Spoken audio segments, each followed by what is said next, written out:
नमस्कार। आज हम एक खास थोड़ी अलग सी उपचार पद्धति पर बात करने वाले हैं। इसका नाम है नापू पैरानॉर्मल हीलिंग। जी हाँ। और हमारी ये जो बातचीत है इसका आधार एक दस्तावेज है, शीर्षक है उसका नापू पैरानॉर्मल हीलिंग, एक तात्विक उपचार। ठीक है, तो आज कोशिश रहेगी समझने की कि ये नापू हीलिंग आखिर है क्या चीज, इसके पीछे की सोच क्या है और स्रोत क्या दावे कर रहा है इसके बारे में। हाँ, दिलचस्प बात तो ये है कि दस्तावेज कहता है कि ये दुनिया की अकेली ऐसी हीलिंग है जो सिर्फ पैरानॉर्मल समस्याओं के लिए बनी है, और बिल्कुल, वो भी पंचतत्वों पर आधारित। बिल्कुल। तो चलिए देखते हैं जरा गहराई से कि इसमें क्या है। तो शुरुआत करते हैं कि ये है क्या। देखिए, जानकारी ये है कि इसे श्री विजय बत्रा जी ने करीब 25 साल पहले विकसित किया था। 25 साल पहले? अच्छा।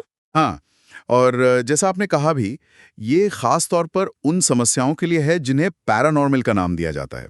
जैसे बुरी नज़र लगना, टोना टोटका, या फिर किसी तरह के मंत्र का असर, कोई श्राप, प्रेत बाधा वगैरह। इसमें एक आभाघात शब्द भी है। हाँ, स्रोत उसे आभाघात कहता है।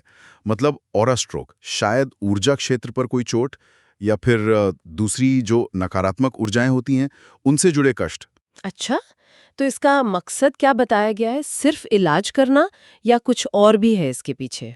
देखिए, दस्तावेज के हिसाब से एक बड़ा मकसद तो ये है कि लोगों को महंगे उपायों से बचाया जाए, जैसे रत्न पहनना या लंबे लंबे कर्मकांड करना। इनमें काफी पैसा और समय लगता है ना? हाँ, बिल्कुल। तो विचार ये है कि वो समय और संसाधन लोग जीवन के दूसरे जरूरी कामों में लगाएं, और साथ ही उन लोगों की मदद करना जिनकी तकलीफें, मतलब कई बार परिवार वाले भी नहीं समझ पाते। हाँ, या जिन पर लोग खुलकर बात नहीं कर पाते। सही कहा। तो एक तरह से ये पारंपरिक तरीकों के सामने एक व्यावहारिक विकल्प जैसा है। समझ गई। अब आते हैं इसके काम करने के तरीके पर। हम्म। ये पंच तत्व वाली बात क्या है? अग्नि, वायु, जल, पृथ्वी, आकाश, इनकी क्या भूमिका है इसमें? हम्म देखिए, इस पद्धति का जो मूल सिद्धांत है वो यही है कि हमारा शरीर इन 5 तत्वों से बना है। स्रोत ये कहता है कि जब किसी इंसान पर कोई बाहरी नकारात्मक शक्ति असर करती है, जैसे? किसी की बुरी सोच हम्म। या कोई क्रिया, हाँ हाँ, बिल्कुल।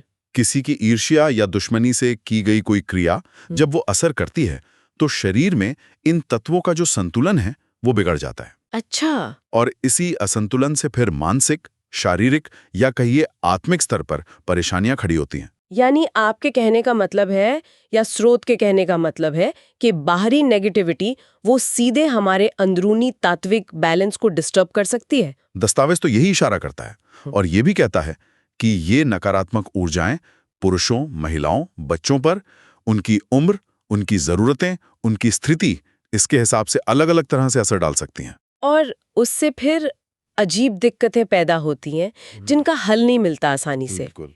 असामान्य समस्याएं। तो फिर ये बाकी हीलिंग मेथड से या पूजा पाठ वगैरह से अलग कैसे हुई? स्रोत इसकी क्या खासियत बताता है? स्रोत इसे कहता है केवल तात्विक उपचार।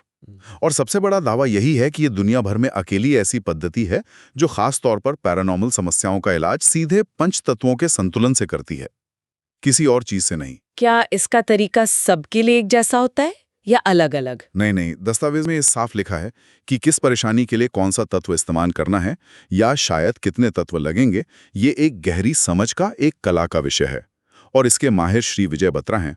मतलब कस्टमाइज्ड होता है इलाज? हाँ, कह सकते हैं। हर व्यक्ति के लिए अलग होता है, और कौन से तत्व इस्तेमाल हो रहे हैं ये बात गुप्त रखी जाती है। गुप्त क्यों? माना यह जाता है कि पैरानॉर्मल दुनिया जो है वो भी गुप्त तरीके से ही काम करती है, तो उपचार का तरीका भी वैसा ही होना चाहिए। अच्छा, श्री विजय बत्रा के बारे में दस्तावेज में और क्या है? उन्हें कर्मोलॉजिस्ट भी कहा गया है। इसका क्या मतलब हुआ? हाँ, कर्मोलॉजिस्ट। कर्मोलॉजिस्ट। इसका मतलब शायद ये निकलता है कि उन्होंने कर्म के सिद्धांत और तत्व विज्ञान, इनके आपसी संबंध पर सालों तक शोध किया है, और उसी शोध से ये तरीका विकसित किया है।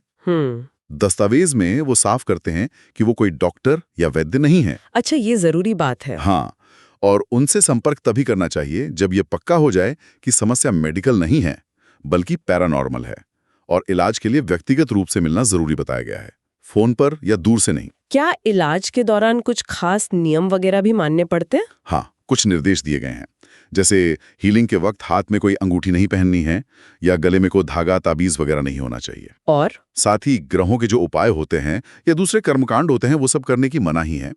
दस्तावेज कहता है कि इन नियमों का पालन बहुत जरूरी है, तभी असर होगा। और आखिर में इसके असर के बारे में क्या दावा है?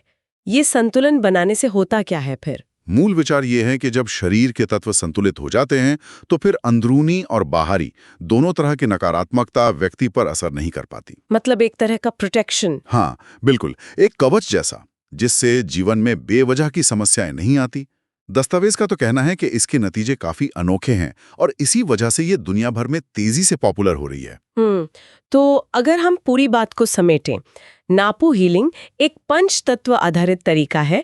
इसे श्री विजय बत्रा ने खास पैरानॉर्मल समस्याओं के लिए विकसित किया है और ये दावा करती है कि ये पारंपरिक महंगे तरीकों से एक अलग रास्ता है। बिल्कुल सही। दस्तावेज के नजरिए से देखें तो ये शरीर के तात्विक संतुलन को ठीक करके बाहरी नकारात्मक असर से बचाने का एक तरीका है।